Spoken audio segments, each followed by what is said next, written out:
esto que nosotros vamos a revisar ahora son los requisitos esenciales de un contrato de trabajo, es decir, si faltaran estos requisitos no podríamos,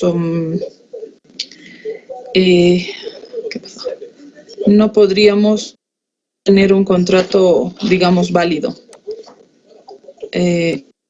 A ver, un ratito voy a compartirles mi pantalla.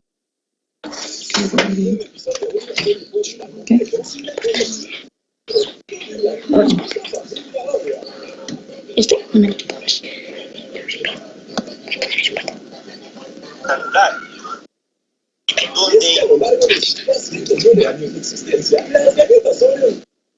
Baja el volumen de esa cosa.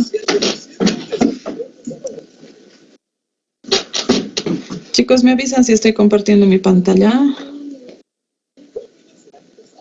Sí, dice, lo está compartiendo. Gracias. Licenciada. Entonces, muchas gracias. Un ratito. No tienes que hacer vos, estoy en clases. Te falta mucho, no te falta mucho. ¿Cómo les ha ido con los textos, jóvenes?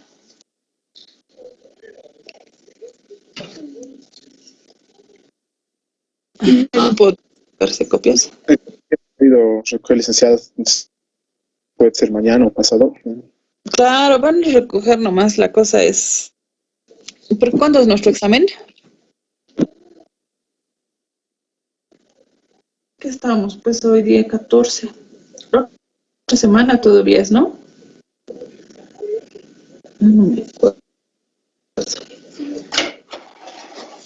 Van a tener tiempito todavía para sacarse fotocopias. Pueden llamarle al señor para decirle que se los saque. Y después nomás los recojan, no hay problema. Ya. Vamos a ver el contrato de trabajo, es el tema número 5. Su concepto e importancia.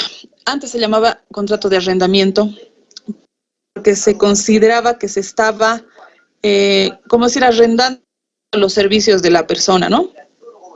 Anda a tu habitación. ¿Ya? Estoy faltando 15 minutos, me avisas. Sin embargo, se tendría que haber modificado, más bien se modificó este nombre de contrato de arrendamiento porque no era, solamente son las cosas las que se pueden arrendar. En todo caso, la fuerza laboral no es sujeto de arrendamiento. El contrato de trabajo es aquel que tiene por objeto la prestación continuada de servicios privados y con carácter económico, y por el cual una de las partes da una remuneración o recompensa a cambio de disfrutar o servirse bajo su dependencia o dirección la actividad profesional de otra. Este es el contrato o la definición o concepto del contrato de trabajo según don Guillermo Cabanelas. Es importante establecer es decir, el contrato de trabajo, puesto que en él vamos a establecer las condiciones de trabajo sobre las que va a estar sujeta la persona para poder desarrollar una labor y que pueda en determinado momento percibir un salario o remuneración por este trabajo. Habiéndose establecido en un contrato de trabajo las condiciones para las cuales, es decir, o cómo va a desarrollar sus actividades, en todo caso, estas están dentro de la normativa legal y por ende tiene seguridad jurídica y está reconocido por ley. Evidente, ya les había dicho que tanto el contrato verbal como el contrato escrito son válidos en Bolivia, digamos, para que sean reconocidos, tienen la misma calidad, ¿no? Contrato o verbal tiene la misma calidad, es decir, ambos contratos son valederos. Para poder establecer la validez de un contrato, tenemos que previamente hablar del consentimiento en el contrato de trabajo. Este consentimiento es un acuerdo deliberado, tiene que ser consciente, tiene que ser libre de voluntad, que sin hechos que vayan a destruirlo, ¿no? Vamos a considerar que el consentimiento debe de tener estos 5 elementos que se muestran en pantalla. El primero es la pluralidad de sujetos. Quiere decir que esta relación o esta contratación no se admite consigo mismo, siempre tiene que hacerse con otra persona, ¿no? Si bien hemos hablado de que es una relación tripartita y el Estado es el que participa, el Estado en ese momento solamente va a verificar si las condiciones que se han dado en el contrato están dentro de la normativa legal. ¿Ya? En esa parte, digamos, participa el Estado y lo hace a través de las inspecciones de trabajo, puesto que ustedes deben conocer que toda vez que una persona haya procedido a contratarse, debe ese contratito llevarse a la inspección de trabajo para que sea objeto del visado, ¿no? Todos los contratos que estén realizados por escrito deben de llevarse a la inspección para su visación. Cuando no se ha generado la visación de un contrato, ya existe una multa para el empleador. Es una obligación, ¿ya? Ahí es cuando el Estado va a poder supervigilar esas normas que tiene la Constitución, va a poder supervigilar las condiciones que estén dentro de lo legal y obviamente que sean posibles de cumplimiento. La capacidad. En este caso ustedes deben saber que una persona se considera capaz al momento de que haya cumplido su mayoría de edad y eso es a partir de los 18 años. Es decir, que una persona va a poder firmar un contrato y prestar su consentimiento a un contrato de trabajo cuando sea mayor de edad, es decir, cuando haya podido cumplir los 18 años. La voluntad es otro de los elementos del consentimiento. A un inicio les había dicho que las personas, para considerarse que están en una relación laboral, debe de ser un acto voluntario, es decir, nosotros somos los que vamos a acordar la aceptación de determinadas condiciones de trabajo. A nosotros no nos pueden obligar, nosotros somos los que acordamos trabajar en determinado horario, en determinados días, con determinado sueldo, ¿ya? Entonces esto es un acto voluntario, en el cual no debe de existir lo que se llaman los vicios del consentimiento. Ya les voy a explicar cuáles son estos vicios. El inciso D y E tienen concordancia porque estamos realizando un acto de voluntad, pero además estamos haciendo una declaración al nosotros firmar este contrato. Ustedes han debido ver, si en algún momento han conocido un contrato de cualquier índole, a la finalización de este contrato nosotros firmamos en señal de conformidad o consentimiento. Entonces nosotros estamos expresando una declaración del consentimiento, es decir, nosotros estamos haciendo la aceptación de las condiciones de trabajo que se vayan a generar dentro de los contratos. Entonces, estos elementos son los que deben de concurrir al momento de la aceptación de un contrato. ¿Y cuáles son estos elementos? La pluralidad, la capacidad, voluntad, la declaración y la concordancia entre la voluntad y la declaración que ya les había referido. Esto tiene que ver con el consentimiento. Sin consentimiento de una de las partes, simplemente un contrato es nulo, no podríamos generar que tiene validez, ¿ya? Ahora bien, una vez que hemos hablado del consentimiento, tenemos que hablar necesariamente de los vicios del consentimiento.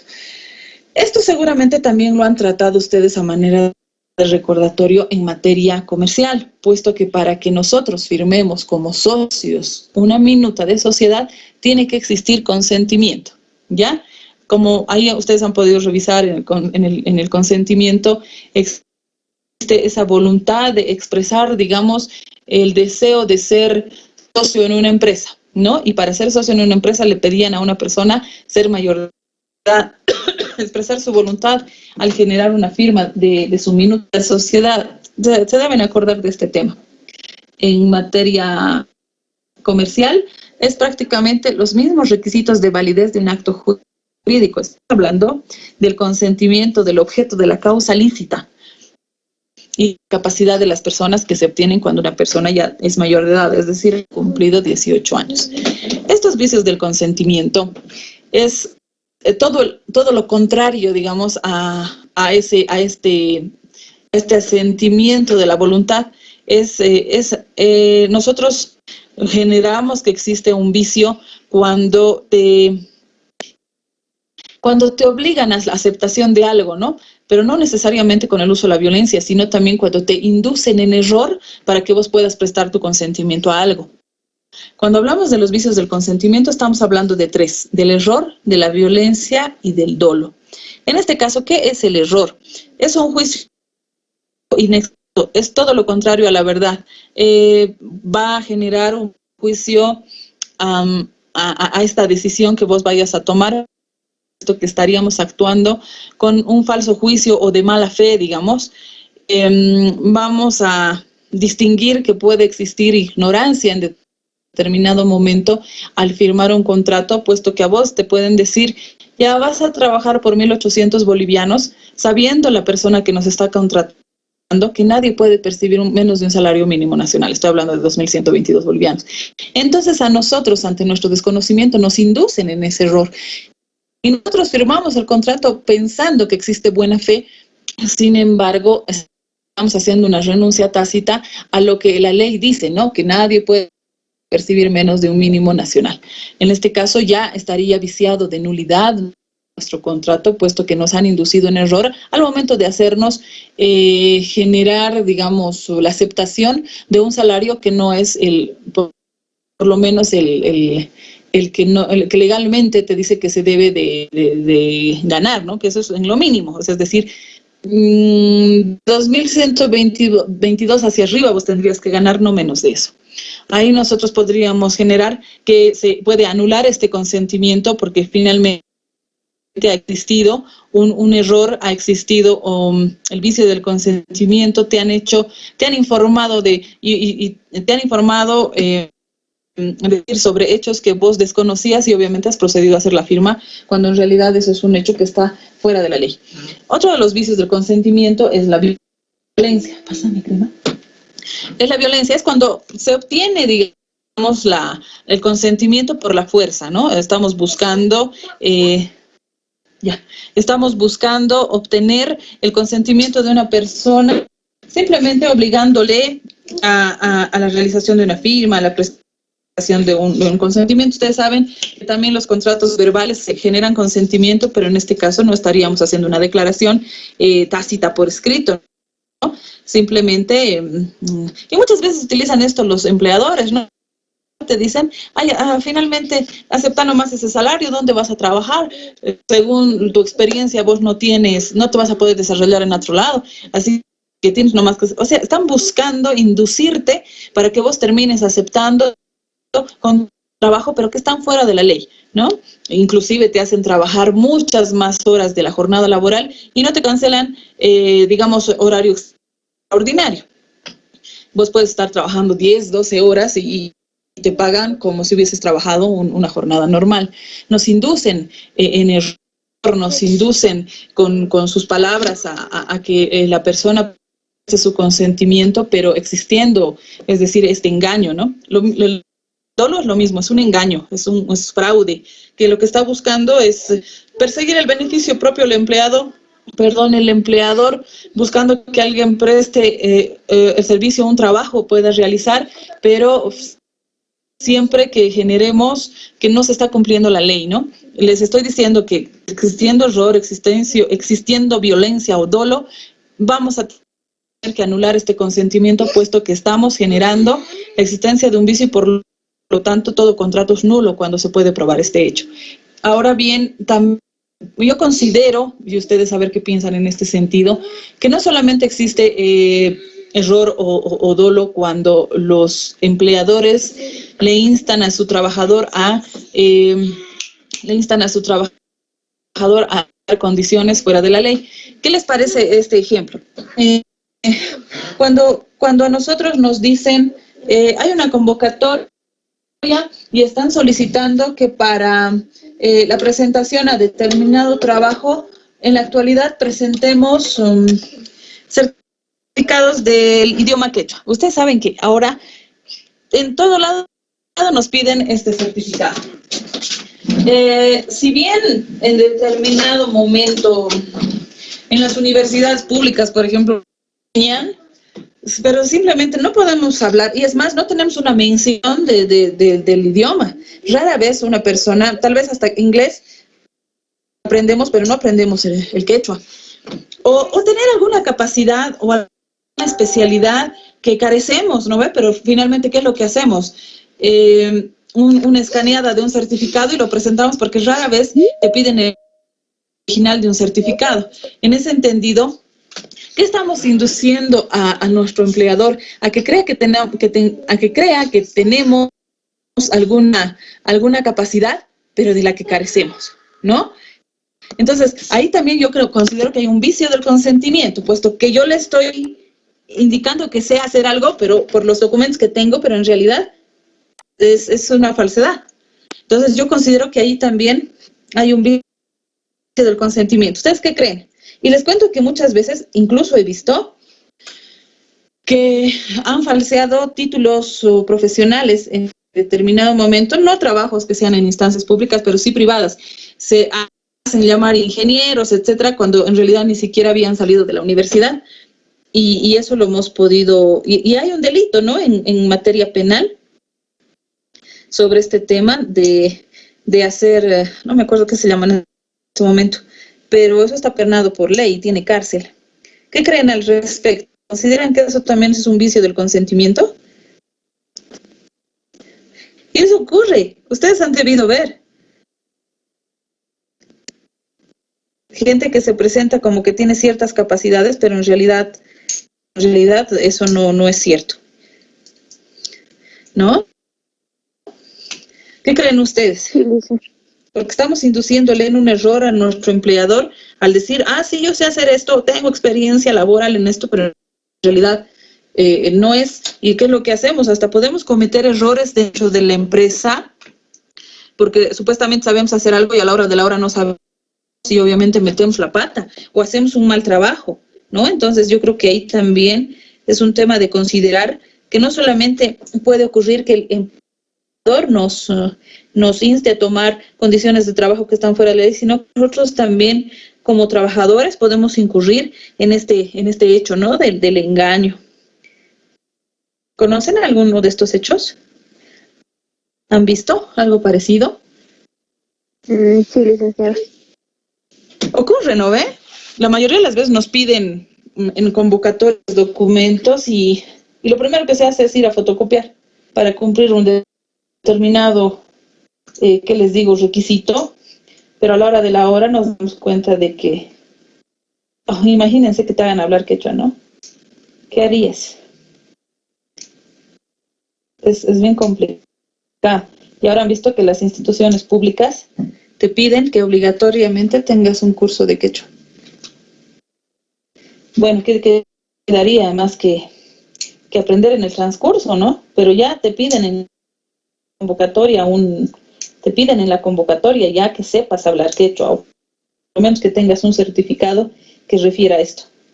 Y eso es muy complicado, pues porque no todos finalmente estamos capacitados, ¿no? Dentro del quechua. Es más, creo que en Potosí ni siquiera hay cursos, o han visto que hay.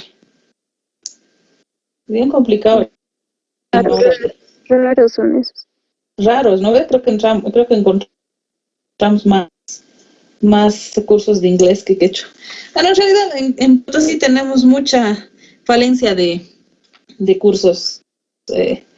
Bueno, ahora con lo virtual, digamos, podemos un poquito capacitarnos, pero ya cuando todo es presencial, tenemos que hasta viajar a otro lugar para poder asumir el conocimiento de otra cosa. O sea, es muy complicado para nosotros. No sé por qué en Potosí la gente no quiere apostar por el tema educativo. ¿Se han dado cuenta? Si no era la Domingo Sabio y en determinado momento que le fue bien, la verdad es que, porque en otras ciudades, ¿cuántas universidades privadas e institutos hay? Sin ir lejos, Sucre. Sin ir lejos, Sucre, que Sucre todavía incluso es más pequeño que Potosí, ¿no? Yo digo, no, nadie se anima a apostar por abrir algo semejante en la ciudad. Y yo creo que la Univalle, ¿no? Un poco ha estado por aquí, pero también creo que no les ha ido muy bien. ¿Qué será? En determinado momento nadie se anima a tener un negocio educativo en la ciudad. Yo considero que nomás tenemos recursos humanos como poder hacerlo, pero ¿a qué se deberá realmente? Y si vemos la uno más, nos podemos dar cuenta que es un buen negocio. ¿O no, chicos? No tiene competencia la universidad, pues. No hay otra. No hay otra universidad privada. Sin irse lejos, Sucre tiene la UPDS, tiene Univalle, tiene el TECVA, tiene la UBI, ¿no? Y tal vez tiene otros más que yo no conozco, porque yo de Sucre salí hace como 10 años. Entonces, imagínense los otros institutos y todo que hay, y la verdad nosotros carecemos de eso. Qué lindo sería el poder realizar cualquier actividad en cualquier momento, posgrado inclusive. Me han captado el tema de los vicios del consentimiento.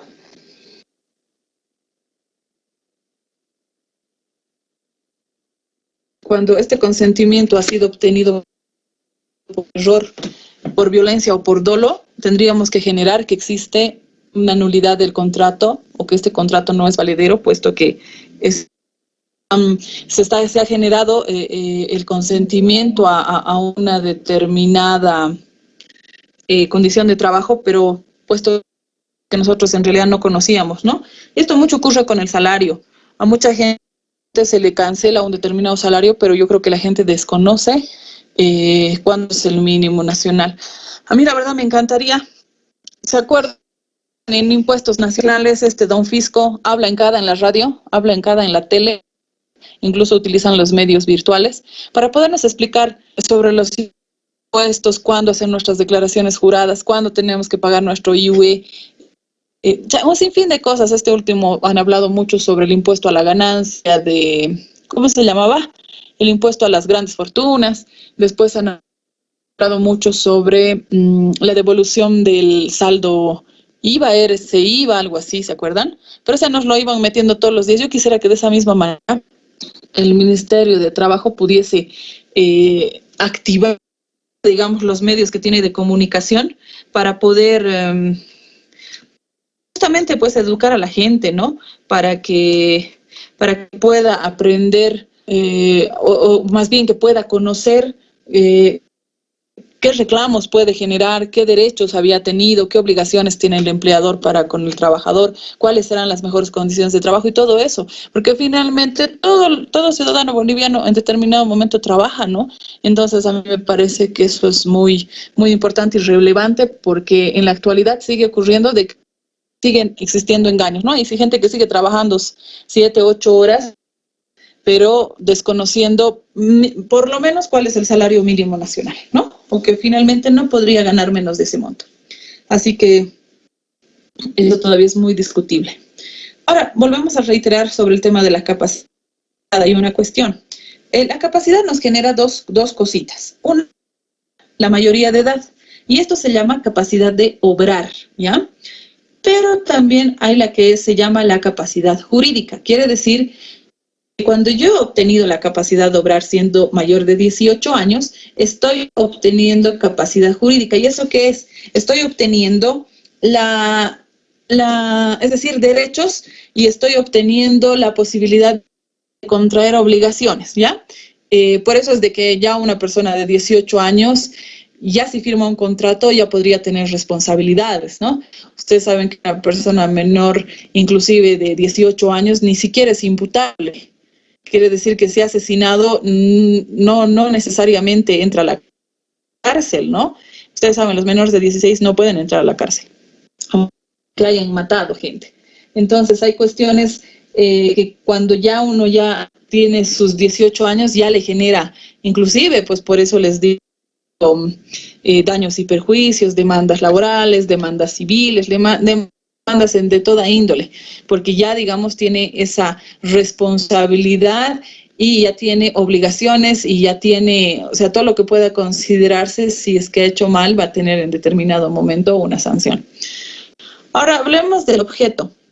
Dentro de un contrato de trabajo, el objeto es un tema muy importante, pues en este objeto en el contrato de trabajo se nos va a especificar la tarea que vayamos a realizar. El objeto debe de ser determinado, debe ser ser posible y debe ser lícito. ¿Qué quiere decir con que el objeto del contrato sea determinado? Quiere decir que cuando a vos te especifiquen es decir, que las actividades que tú vayas a realizar en determinada labor sean específicas, ¿no? Por ejemplo, generar que la empresa Enbol a mí me va a contratar como su asesora legal. Entonces, pero lo estoy determinando, estoy diciendo, Liana Lurralde trabajará en la institución Enbol como asesora legal. No puedo decir, Liana Lurralde trabajará en Enbol nada más, o sea, tengo que especificar qué tareas yo voy a realizar, o más allá de las tareas, qué actividad en virtud de mi profesión es que voy a realizar. Está bien, sabemos que contamos con el manual de funciones y ahí se especifican las tareas de cada uno. Por ello, que me digan que soy la abogada y yo buscaré en el manual de funciones qué tareas están específicas para la abogada de la institución, ¿verdad? Entonces, en ese sentido vamos a decir que el objeto del contrato tiene que ser determinado.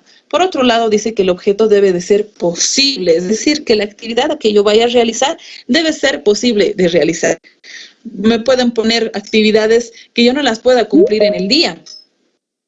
No sé, pónganle un ejemplo, que me pidan que me traslade, que ingrese, digamos, a trabajar a 8 de la mañana y que a las 10 yo ya esté en la ciudad de Sucre. O sea, yo sé que no voy a poder llegar a las 10 de la mañana porque me puede tomar incluso 3 o más horas llegar a ciudad, ¿no? En ese entendido, o retornar en horas de la tarde, o sea, son cosas que simplemente no se pueden cumplir. Entonces, las actividades o el contrato a realizarse debe ser determinado, es decir, que se especifique la actividad a realizar y debe ser posible, es decir, que se pueda realizar, ¿ya? Y último, que deba de ser lícita la actividad. A mí no me van a contratar, no me pueden contratar para realizar actividades ilícitas, pónganle para la fabricación de estupefacientes, o sea, sabemos que esas cosas no son susceptibles digamos, de aceptación, ¿no? Porque eso está penado por ley. Lo mismo tiene que ver con la causa lícita, es decir, ¿cuál es la causa? Yo realizar una actividad y que por esa actividad realizada me paguen un salario. Pero esta actividad que yo voy a realizar debe ser lícita. No puedo realizar actividades, como les decía, que estén fuera de la norma legal o que estén tipificadas como delito. ¿Tienen alguna pregunta hasta aquí?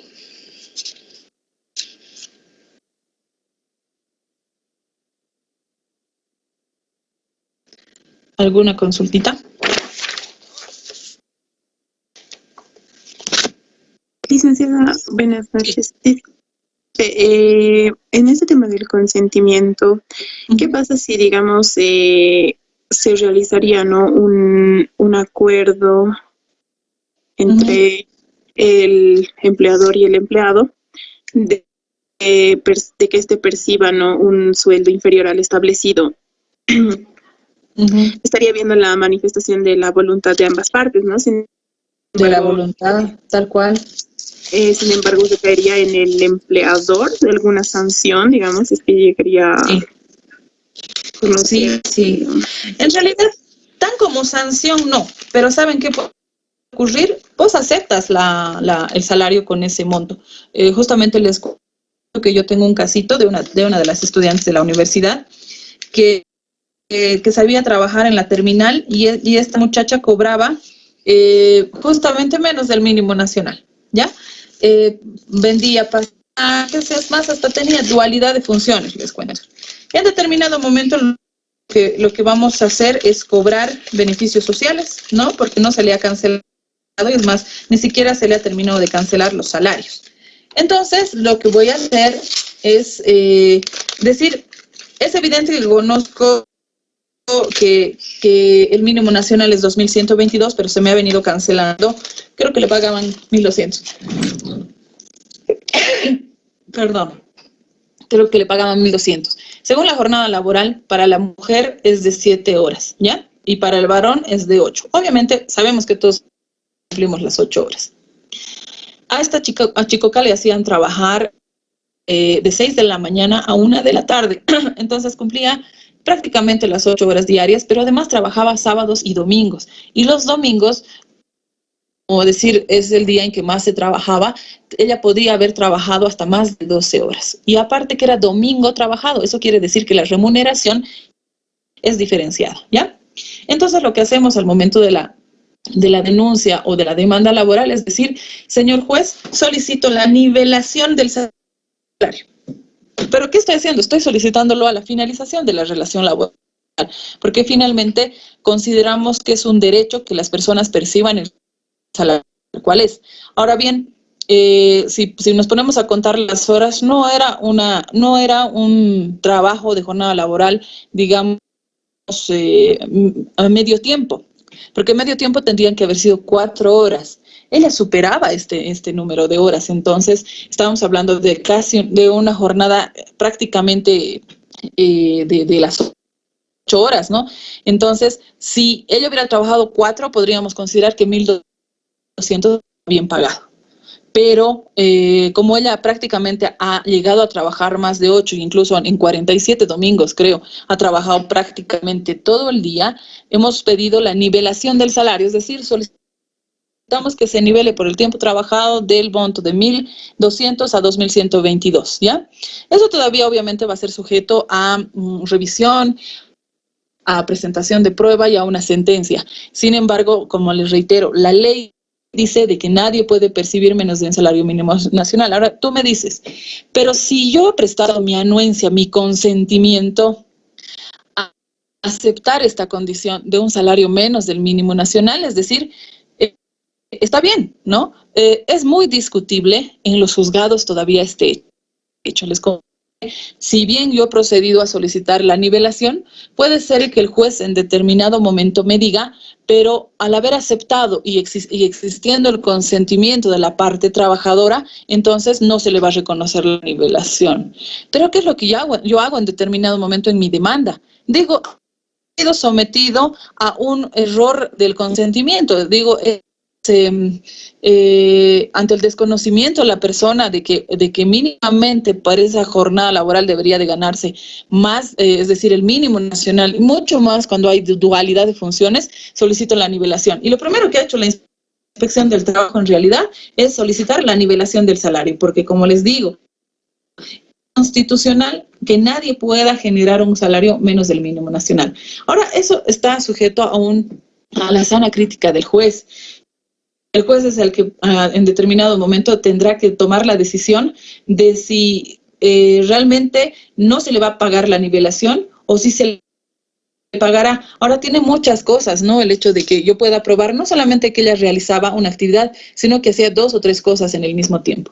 Ahora, si no podrías probar esas cuestiones, tal vez es un poco difícil, pero si sí lo pruebas y vos sabes que ahí tienes testigos, muchas cosas, tienes testigos de que te han visto trabajando en diferentes actividades. Entonces, en ese sentido, hay la posibilidad de que se logre, ¿no? Ahora, la instancia de la administración, la instancia administrativa, perdón, de la Inspección de Trabajo, siempre va a buscar en una conciliación, es que si bien, ¿en qué es conciliación? Es que no todos ganen o no todos pierdan, ¿no ve? O sea, llegar a un acuerdo y si, digamos, te debe 10,000, bueno, que te pague 7, pero ya hemos llegado a un acuerdo en el que se siente satisfecha la parte trabajadora, pero también se siente de acuerdo la parte empleadora porque ya de alguna manera le ha bajado el monto que era su deuda, ¿no? Entonces sería bueno que siempre las partes arriben a una conciliación a fin de no llegar a ese proceso judicial que a veces puede ser de muchos años, ¿no? Porque les digo, en una sentencia, perfecto si la acepta, pero ¿qué pasa? La apelación puede llegar a tardar 1 año, más de 1 año, y después de esa apelación puede casarse, quiere decir que se vaya al Tribunal de Justicia de la Ciudad de Sucre.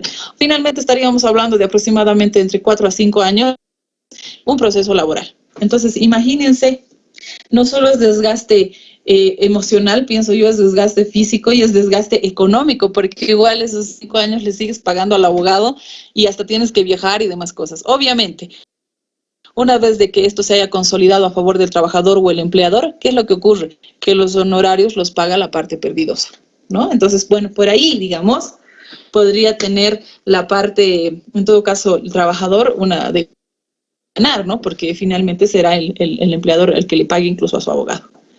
Pero tú tienes la razón en ese sentido de que finalmente es la expresión del consentimiento. Hay mucha gente que sí acepta trabajar por poco dinero.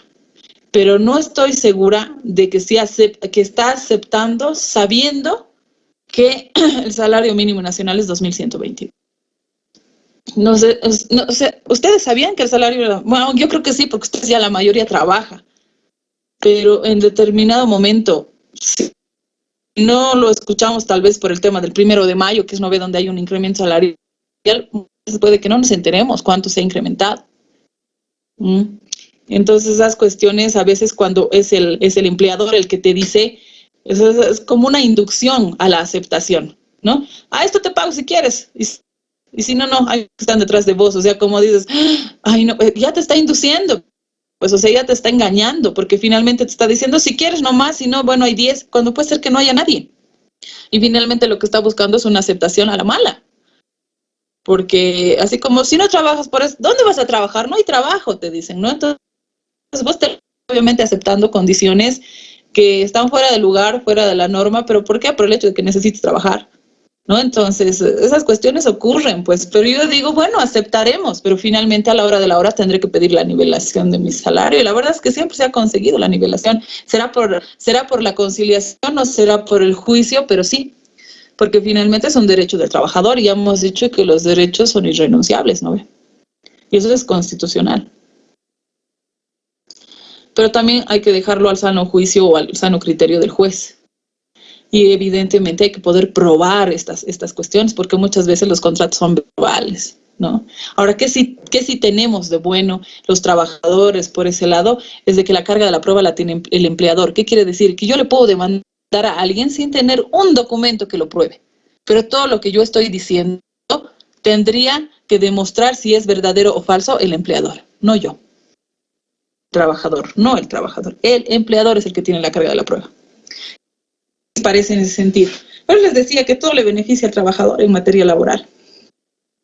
Es complicado.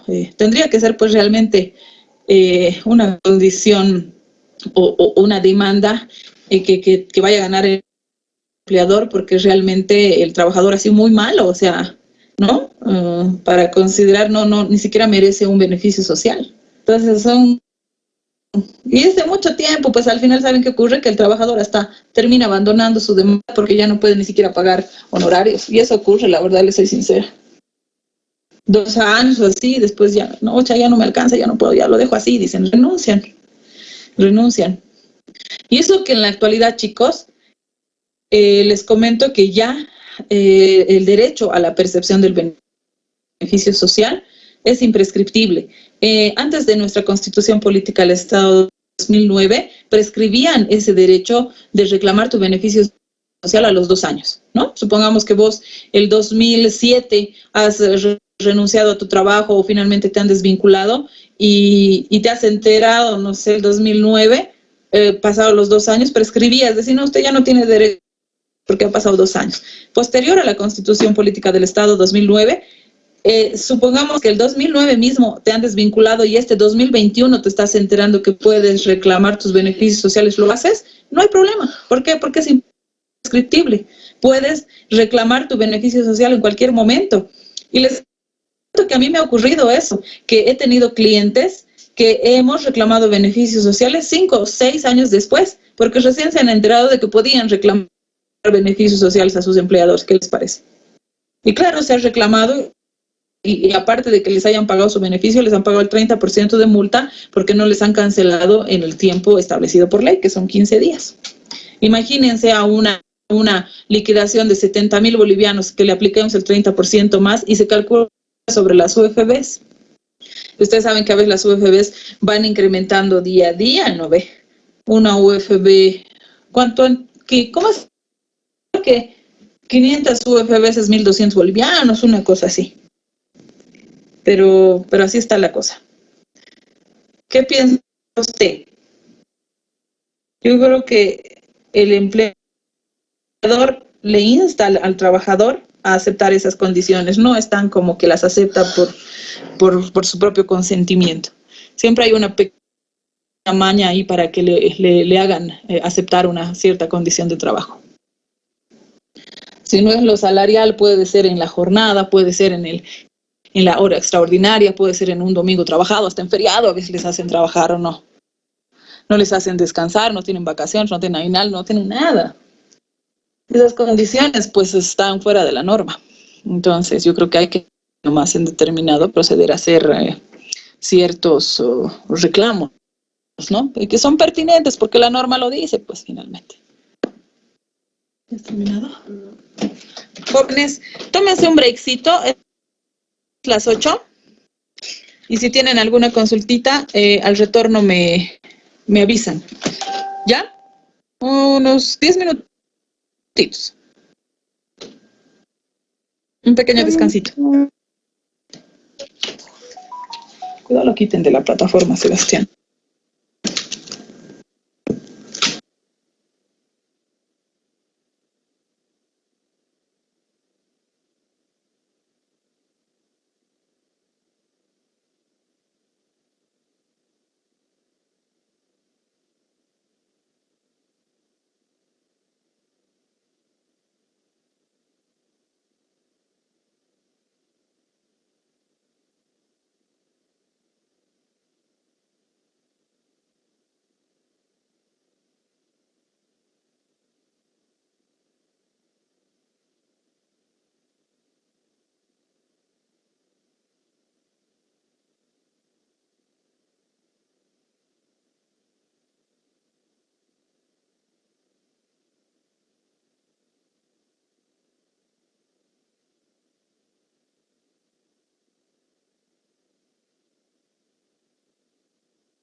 jóvenes, esta última partecita sobre los derechos y obligaciones que se van a estipular en el contrato tienen que ver justamente con las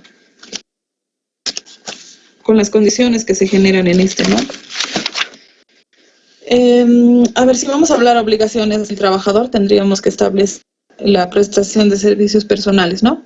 ¿Por qué digo que es personal? Porque en realidad no puede, es intuito persona, quiere decir que la actividad para la que se le contrata solamente él debe de realizarla.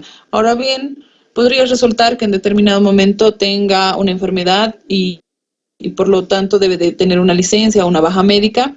En ese momento sí podríamos generar una licencia y alguien tendría que generar una suplencia. Pero no necesariamente es alguien que contrata de afuera, sino que es alguien de sus mismos compañeros de trabajo que puede realizar esa actividad. Ahora, caso contrario, esto ocurre con las mujeres cuando están en época de un periodo pre y postnatal, que es de 45 días antes y 45 días después. En ese sentido, sí está obligada a tomar un descanso antes y después del nacimiento de su hijo, y es ahí cuando sí se contrata a plazo fijo. Solo en estos casos se contrata a plazo fijo para cubrir es decir, la interrupción de un contrato, una suspensión, y ahí para cubrir ese puesto, digamos, de trabajo, sí podríamos considerar que se contrate a alguien, porque después todos los contratos necesariamente por ley son por tiempo indefinido. El que vaya a prestar su trabajo con relación de dependencia y subordinación, es decir, que debe de cumplir las actividades que se le encomiende realizar y cumplir el horario y todo lo demás, ¿no? En relación de dependencia. Además que debe de cumplir con los lugares y con los tiempos estipulados para trabajar. Si le dicen que tiene una jornada de 8 a 12, 2 a 6, debe de cumplir ese horario, el asistir a determinado lugar, porque en el contrato te dicen de manera clara, va a desarrollar sus actividades en tal domicilio, ¿no? Que viene a ser, supongamos, el domicilio de la empresa, o algunas veces te pueden generar que te hagas presente en alguna sucursal de la empresa. Y las obligaciones para el empleador tendría que ser, evidentemente, pagar la remuneración, ¿no? Tiene que pagarle un por el trabajo realizado por el trabajador. Tiene que existir un trato igualitario para todos, no puede existir discriminación. Debe de cumplir las obligaciones anexas al contrato de trabajo, es decir, todo lo que se haya podido estipular en condiciones de trabajo deben ser cumplidas por el empleador. Debe establecer además el cumplimiento de la reglamentación sanitaria laboral. Estamos hablando de que en muchas instituciones, dependiendo del tipo de empresa, ya en la actualidad se cuenta, por ejemplo, con seguridad industrial, y más allá de eso, por el tema de la pandemia, ya consideramos de que debe de existir ya equipos de bioseguridad, darle justamente esos medios para que el trabajador se pueda desinfectar, mantener un cierto espacio en el trabajo con sus demás compañeros de trabajo. Todas esas cuestiones ya en la actualidad se deben de cumplir, ¿no? Entonces, como derechos y deberes, vamos a establecer que son estos los que deben de generarse para ambas partes. Antes de entrar al tema número 6, bueno, esto es como decir el previo, ¿no? Esto es como decir, son los requisitos que se deben de cumplir, requisitos formales, puesto que faltaría consentimiento, el objeto no es claro, la causa por la que se va a contratar no se explícita, entonces no podría existir un contrato con validez jurídica, ¿ya? Ahora bien, para poder desarrollar ya lo que es el contrato y cuál es su contenido, quiero que podamos diferenciar lo que es el contrato civil del contrato laboral, puesto que muchas veces nos generan esa confusión. Tal vez les ha ocurrido en algún momento que te dicen, estás firmando un contrato civil y por lo tanto tú no tienes derecho a beneficios sociales cuando te despidan, ¿no? Entonces vos como que te quedas, ¿pero por qué contrato civil si hago todas las actividades de laboral? Entonces quiero llegar a ese entendimiento, a esa comprensión, y que ustedes puedan identificar justamente en qué casos es civil y en qué casos es laboral. En ese entendido me van a realizar un trabajito ahorita que no creo que les dure más de unos 20 minutos y podamos buscar las diferencias entre el contrato civil y el contrato laboral. Una vez concluido esto, procedemos a consultar qué es lo que han encontrado y yo les voy a explicar, ¿ya? Entonces, no importa Word, no importa PDF, no importa si es manuscrito, me lo van a enviar a la plataforma, también calificado, por 2 puntitos, ya saben, hemos acumulado con hasta 8 puntos. La diferencia entre contrato civil y laboral, ¿ya? No se van a olvidar poner sus nombres en sus hojitas, por favor. Consultas, yo ahorita lo voy a poner a la plataforma. No creo que tome más de 20 minutitos, por si acaso me van avisando cómo están avanzando, ¿de acuerdo? Está bien, listo. Belleza. Entonces, dejo de compartir para que me pueda entrar a mi plataforma y pueda enviarles la tarea por Moodle, ¿ya? Vayan realizando y ya les aviso cuando ya se encuentre en la plataforma para que me la puedan enviar. Diferencias entre contrato civil y comercial. Perdón, la oportunidad.